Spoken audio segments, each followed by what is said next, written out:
In America, 16% of murders are committed by family. And if you're a man, there's a more than 50% chance the person who kills you isn't a stranger. It's someone you know, someone who shared your table or your trust. A week after the arrest, Finch, Dad's lawyer, arranged a visit for me to Rikers. The fluorescent lights were Hume, casting a sickly yellow glow on the sterile visiting room. Dad sat across from me, separated by thick plexiglass. His silver hair were a little duller, his shoulders a little slumped. He still looked like the mayor, but a mayor who had lost his city. Dad, I started. You have to tell me. Did you kill him because of Mom?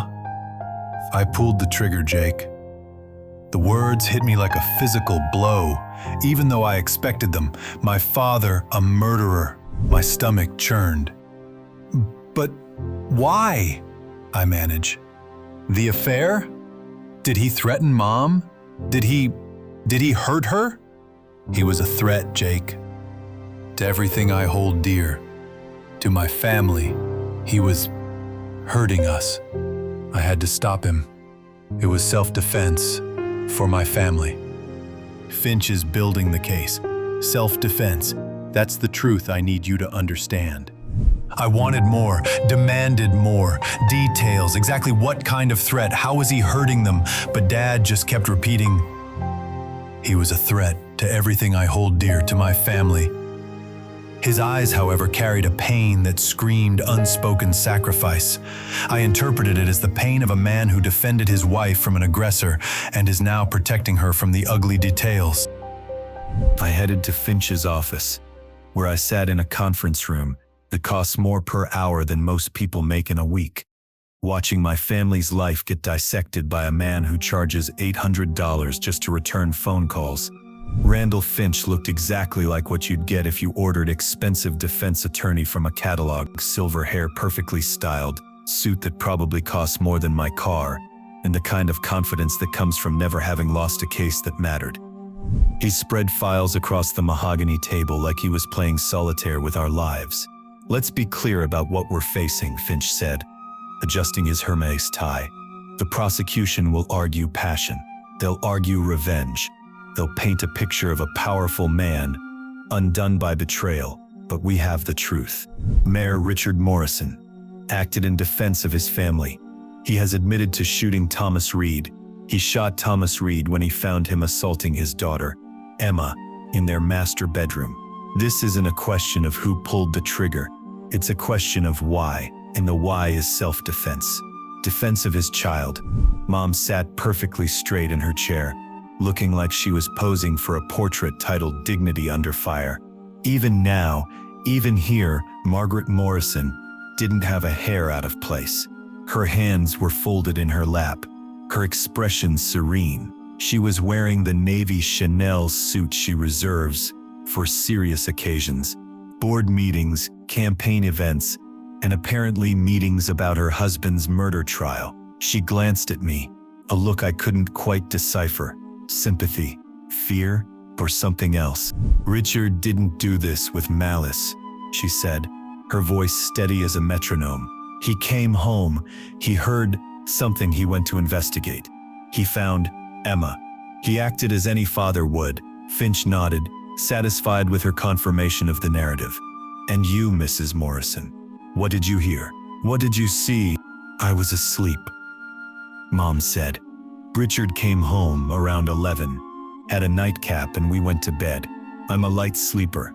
The campaign stress, you understand. If there had been any disturbance, I would have known. I only woke when he came back into the bedroom, distraught, and told me what he'd done. He was protecting our daughter. It was perfect. Too perfect. The kind of perfect that makes your teeth itch. She claimed to have heard nothing until after the shooting. She's sticking to the self-defense story, even if she claimed to have slept through the very event that supposedly caused it. Where's Emma? Finch asked, looking around the room like she might be hiding behind the curtains. She's processing, Mom said carefully. This has been very difficult for her. The trauma. Finch frowned. Mrs. Morrison, I need to be clear about something. In a case like this, family unity is crucial.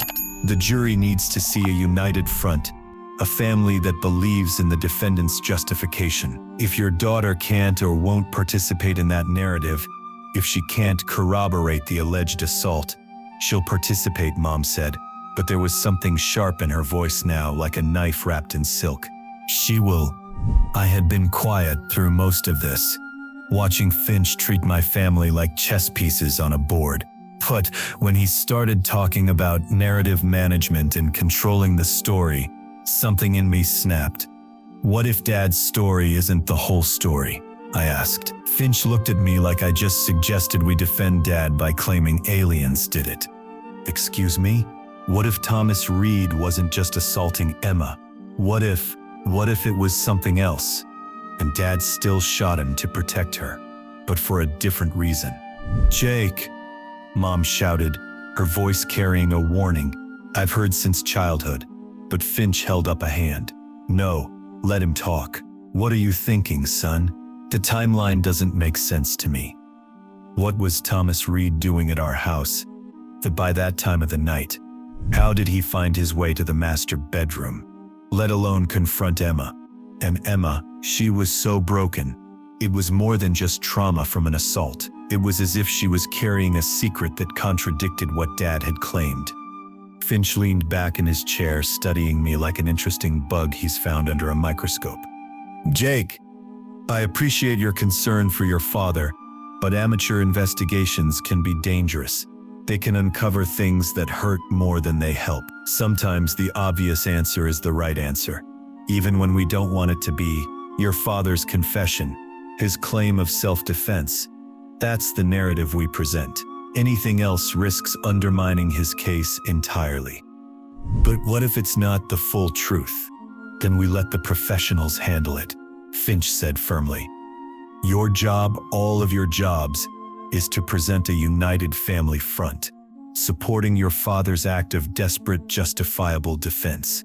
Leave the detecting to the detectives. But I couldn't. Walking out of that conference room, I knew I couldn't just sit back and watch my father get convicted for something that didn't make sense, or worse, go to prison for defending us based on a version of events that was incomplete. If the professionals won't look deeper, then I will. Over the next 6 months, while Finch built up his defense strategy and the media circus grew bigger every day, I started my own investigation. It wasn't easy. Being the son of an accused murderer doesn't exactly open doors, but being the son of the mayor taught me a few things about persistence and charm. My first real breakthrough came when I finally tracked down David Frost, Thomas Reed's business partner.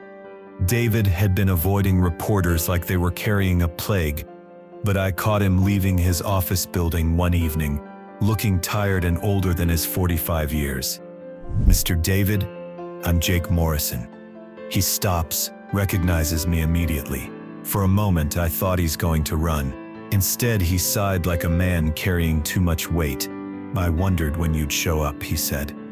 We ended up at a quiet bar in Midtown, the kind of place where nobody cares who you are as long as you tip well. David ordered whiskey, expensive whiskey, and didn't speak until he was halfway through it. Thomas was my partner for 8 years, as he finally spoke. I knew him better than anyone, and I barely knew him at all. What do you mean? David took another sip, choosing his words carefully. Your mother's affair, that wasn't unusual for Thomas. He collected powerful women like some people collect art. The thrill wasn't just the sex, it was the conquest, the power of it. My stomach started to feel cold. What are you saying? Thomas didn't just want a mistress, Jake. He wanted influence, control. He wanted to prove he could have anyone, anywhere. David's eyes met mine across the table. He had a way of charming everyone in a family. He wasn't one to stick to just one target. If you catch my meaning, the bar suddenly felt warm. Are you saying he was involved with women from other powerful families?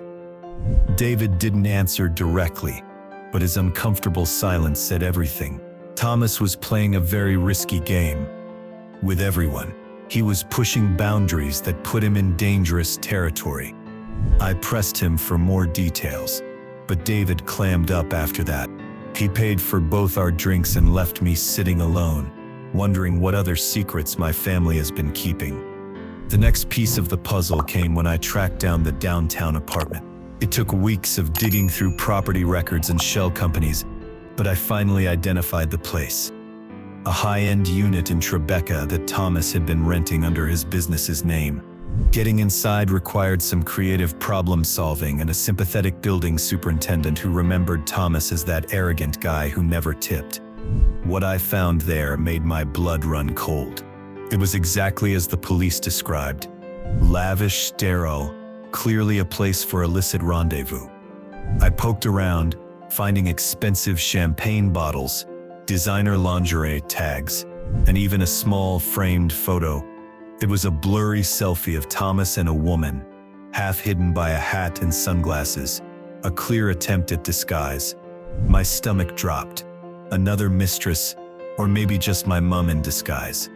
I couldn't recognize the woman in the photo, but I assumed she's just another one of his conquests, supporting the narrative of Thomas being a dangerous philanderer. It reinforced the idea that Dad, seeing Thomas as such a threat, would have snapped to defend his wife. Personal items were scattered throughout the apartment. Expensive perfume, a silk scarf, premium tea blends. At first I assumed they belonged to Mom, but something felt off. The perfume was the right brand, but the wrong scent. The scarf was similar to the one Mom owned, but a different color. The tea was imported, expensive, but not the brand Mom preferred. I sat on the apartment floor for an hour staring at those photos, trying to process what they mean. The affair everyone knew about, Mom and Thomas, that was the distraction. The real secret, the one Dad must have discovered, the one worth killing for, was something much worse. By the time the trial started, I was carrying thoughts that felt like they were going to burn through my chest. I sat in the courtroom every day, watching prosecutor Lena West systematically destroy my family, and I knew she didn't have the whole story. None of us did. Maria Castellanos, our housekeeper for 15 years, took the stand first. She was the one who found the body, called 911, and now she was testifying about that morning with tears streaming down her face. Her English wasn't perfect, but stress made her accent thicker. "I come to work early that day," she says, wringing her hands. "I have key. I let myself in. I go to clean Mr. Morrison's master bedroom first, like always. But when I opened the door, she broke down completely. The judge then had to call for a recess. While Mom took the stand, she was magnificent, composed, dignified, unshakable. She admitted to the affair with clinical precision, like she was discussing a minor scheduling conflict. "Thomas was charming," she said. "I made a mistake. I regret it deeply, but it doesn't mean my husband should be convicted for defending his child." Prosecutor West circled her like a shark. "Mrs. Morrison, your husband claims he found Mr. Reed assaulting your daughter. Yet you've admitted to having an affair with Mr. Reed. Isn't it true that Mayor Morrison's true motive was not to defend his daughter but to eliminate a rival for your affections?" "Objection," Finch shouted, but the damage was already done. West was painting Dad as a jealous husband, not a protective father. Prosecutor West then called Emma to the stand as her next witness. A hush fell over the courtroom. She walked to the witness stand like she was moving underwater. She looked like a child, frail and utterly lost, swallowed by the oversized formality of the courtroom. Her eyes darted nervously around, avoiding contact with anyone, especially Mom, who watched her with an unreadable, intense gaze from the gallery. Miss Morrison, thank you for being here. This must be incredibly difficult. Emma nodded, clutching the edges of the witness stand. It is. Her voice was barely a whisper. Can you tell us, in your own words, what happened the night of Mr. Reed's death? Emma hesitated, her breath hitching. She glanced at Mom again, who gave a subtle, almost imperceptible nod. I was in the master bedroom. I had gone in there. My father, he came in, and Mr. Reed was there. A murmur rippled through the courtroom. This was the first time Emma had publicly confirmed she was in the room. You were in the master bedroom? At what time, Miss Morrison? I don't remember. Late. Very late. And what were you doing in your parents' master bedroom so late at night? Emma clenched her jaw. She looked at her hands, then briefly at Richard in the defendant's box. His face was etched with pain, a silent plea for her to stick to the story. I had gone in there. Mr. Reed, he was talking to me. He was being scary, and then my father came in. Scary, Miss Morrison? Can you elaborate on how Mr. Reed was being scary? Emma took a shaky breath, tears welling in her eyes. She glanced at Mom, who now had a look of steel in her eyes, a silent command. He was making me uncomfortable. He was shouting. And then my father came in, and then the shot. She broke down, sobbing, burying her face in her hands. The judge called for a brief recess to allow her to compose herself. When the trial resumed, Emma was still tearful, but composed enough to continue. Miss Morrison, you stated Mr. Reed was scary and shouting. Did he physically assault you? Emma flinched. She squeezed her eyes shut. I don't remember. It was so fast, so chaotic. My father, he just reacted, desperate, to protect me. Her voice gained a sudden, desperate strength on those last words, as if clinging to them. No further questions, Your Honor. Finch rose for cross-examination, but seeing Emma's fragile state, he kept it brief, simply reinforcing her account of Thomas being agitated and scary, and Richard acting to protect her. When Dad took the stand, I watched him crumble in real time. The man who commanded rooms full of city councilors and union bosses could barely string together coherent sentences under West's relentless questioning. Mayor Morrison, West's voice cut through the courtroom. You claim self-defense. You claim you found Mr. Reed assaulting your daughter, Emma. Yet, there's no evidence of a struggle from Emma. No signs of forced entry on her person. And forensic evidence places Mr. Reed in your master bedroom, not Emma's.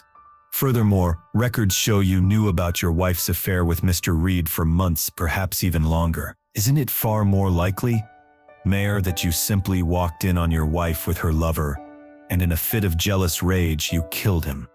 Dad's composure finally broke. I didn't kill him because of her, he shouted, half rising from his chair, gesturing wildly towards Mom. I killed him because he was hurting my daughter. He was with Emma. The courtroom erupted in gasps. The revelation of Emma's involvement, even implied, sent a shockwave. Mom's face became pale, her composure finally fracturing, but not in grief, in terror. But West quickly recovers, dismissing Dad's outburst, a desperate attempt to deflect. Mayor, the evidence points to a jealous rage, not a heroic defense of a daughter who showed no signs of assault. Fibers from your Persian rug on Thomas's clothing. Your DNA on the gun, not surprising since it was your gun. But you admit pulling the trigger, the single shot to the chest, close range, personal, the lack of forced entry into the house. It's all consistent with a calculated crime of passion, Mayor, not self-defense.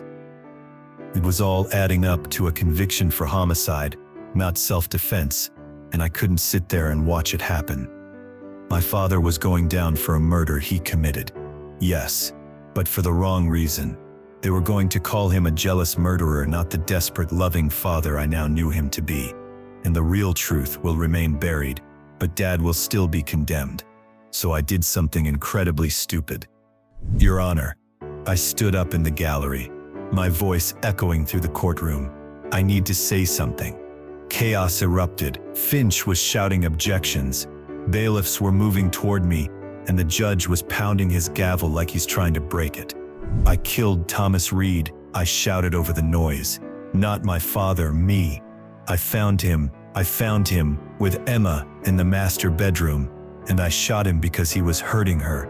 It was my act of self-defense, not his." The courtroom went dead silent. "Jake, no," Mom screamed, her perfect composure finally cracking, her eyes wide with a fear I had never seen. But I was already being escorted toward the witness stand. My heart kept pounding like it was trying to escape my chest. I knew my confession didn't make sense, the forensics didn't match, the timeline was wrong, and was a terrible liar. But maybe, just maybe, it'll create enough reasonable doubt, enough chaos, to save Dad from a murder conviction and give him a chance at a self-defense claim for me. As the bailiff led me away, I caught Prosecutor West's eye. She wasn't buying it. I could see it in her face. She was too smart, too experienced to be fooled by a desperate son's obvious lie. But what really scared me was the look on Mom's face. After the shock wore off, after the tears stopped, there was something else there, something that looked almost like relief. As if my dramatic confession wasn't about saving Dad at all, as if it was exactly what she needed to keep the real truth buried. Because I started to realize that everything I thought I knew about that night was wrong. Dad's claim of self-defense, his love for Emma, it's all part of a bigger lie. And tomorrow, when Prosecutor West starts poking holes into my confession, the real story was going to come out. The story about what really happened in our house that night, and why someone needed Thomas Reed dead badly enough to let an innocent man take the fall for a crime he didn't commit, or at least for a reason he didn't commit it.